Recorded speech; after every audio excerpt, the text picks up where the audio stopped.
I'm Monique here, Little Gems Jewelry Canada. Today we are packaging up a necklace I made, and it is going to Lucille. So thank you so much for your purchase, Lucille. That was wonderful.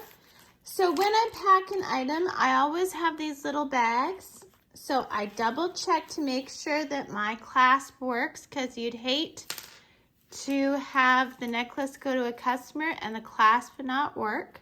So the clasp works, so I double check that. I put it in the little bag and then seal that up. And then I always give my customers a nice little coupon. So there we go. And then I put it in a nice soft tissue paper bag.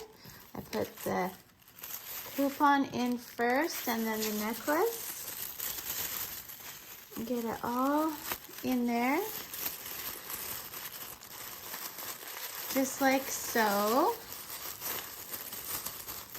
And then I give it a nice little fold up.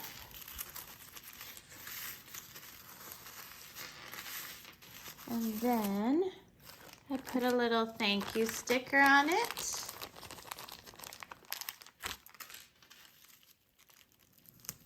And then I pop it in the envelope. So all I have today are these ginormous envelopes, so I will address it and then I will mail it. Thank you so much for your order, Lucille. Thank you everyone for all your support in my business, and have a great day. Bye now.